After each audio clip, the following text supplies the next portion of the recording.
Good afternoon. This is Ken Long at Tortoise Capital with a look at a daily quiz for March 17th, 2017.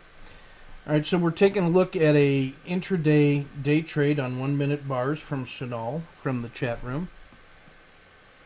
+1 to her for uploading her work for us to review. That's how we get better. So a couple things that I want to look at. First, the trades that she's making are, this one is short from the red circle, covered at the green. Long in the pocket at the green, covered or exited at red. Short at red, covered at green. Waiting for a Z3 breakout, perhaps. But she gets short here, covers. Gets short, covers. This is probably about a scratch net or maybe fractional gains. But the beauty trade here is the owl entry at the green. So that nice stop and reverse gets long.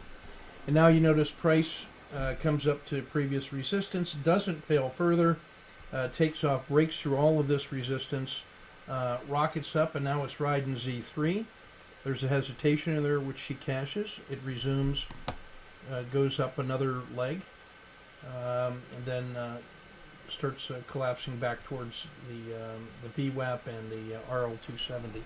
So just some learning points and observations. The first is the technique of drawing resistance levels from the top of the dragon hump. So when we're inside this mess where we're trying to frame these trades, what we like to do is find the tops of the dragon, that's this 10-period Bollinger Band, plus or minus a half, and draw from the top all the way across the chart, projecting.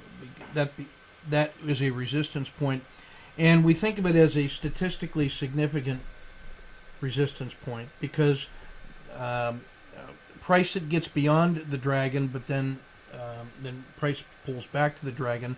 If there's not enough price up there, enough volume up there, then this becomes the midpoint and the real body of that move, if you will. So we're using the statistical technique of the Bollinger Band to define the actual point of what we're going to call resistance. So there's a resistance here, which we draw across. There's this little hump of the dragon. We draw that across. It pulled down, reverse, came up. So the top of the dragon here, we draw that across. So we would treat this range in here as noise above that specific resistance. And then this little hump of the dragon that rolled over, you see that as resistance rather than the top here. What that lets us do is when we breach real resistance, then we're able to get in a little bit earlier. And as we're in this chop here, I just want you to notice how those four different levels of resistance are serving to keep price choppy. And then I want you to notice that when these barriers are breached, when that region of 4 resistance line is breached, you don't get choppy behavior. You get that sudden relief from great pressure, and you get an explosive move. These large, quick moves, well, they happen quickly, and it indicates surprise that no one was prepared, and no one had prepared orders in there, so you get a runaway price. And then notice that it doesn't like that uncertainty, that vacuum. It runs to a spot where it finds support and resistance, and then starts to get choppy again once people start filling in. So don't be surprised by sharp moves when support and resistance are breached, because that is the expected behavior. It's the least surprising behavior when it breaks through. Everybody can see these price levels, and if they're going short, they're placing their stops just above that. And so when it breaches that resistance and hits those, there's that little explosive move as all those limit orders become market orders and price begins to run. So I try to structure my trades so that when those surprises occur, I'm into positions that pay off from those shocking moves. And we'll see that here in a second. And so what I want to give Sonal credit for is that while she's in the chop, she's making her trade frames and preparing for those runaway moves. But when they're not following through, she's protecting her capital. And she even nets positive inside this series by paying attention to her knitting, to her craft work. And the importance of that one is that you have to realize that you are seeing trades that all look the same as they're leaving the station.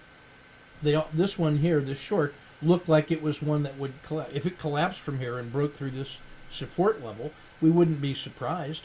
And so you get that runaway move. So if you're not into that position here, you find yourself trying to chase. In the same way that if she hadn't entered at 1 but waited till 3, she would have missed half the move.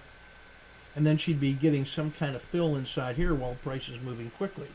And that never resolves in your favor. So she can't be thinking that, oh, I can tell which ones are going to work ahead of time. And so she gets in there and frames her trades, preserves her capital, and doesn't believe that any one of those is the trade that works brilliantly. It's just that when it does work brilliantly, you're in the trade at the favorable price point. That's professional trading. So some other coaching points. The entry at 1 is a brilliant owl entry, and so the significant move was all the way down. And now we get to 30. We have an RLCO outside the river. We have the RL10 crosses the river. We have the dragon curling up, the RL30 curling up, and she buys it right there in that pocket. Brilliant owl entry. And you'll notice that the beauty of the owl is that it gets you in before all of that resistance is breached. By paying attention to your craft and taking exits, like if this one could just as easily have failed, she would have stopped and reversed and started playing in the other direction along with the primary trend. We noticed that the owl was a counter trend trade. But by taking that owl trade in a disciplined way, she is positioned so that if it does break out, she's in here looking to manage her stops rather than trying to get an entry on a runaway trade, and she's able to bank all of this price, which certainly pays for any losses that were back here. After her owl entry at 1, notice what happens at 2. You're in the middle of this resistance zone, and then if it had behaved like it had all the previous 3 times it was in this area, it would have just fallen back to the RL 270, back to the Bollinger Band mean. But failure to fail further. The fact that it starts breaking out here and through that next resistance is a tell. It's a signal that we're not returning to the normal trade of the last 30, 60, 90 minutes, but we have something else going on. But notice she's already into that trade with money in hand. It forms a little pocket. That failure to fail, it pauses, dips, and resumes. That creates a pocket, as we call it. And now at 3, price is free and clear. It's above all the resistance. And now notice that powerful, sudden, surprising move.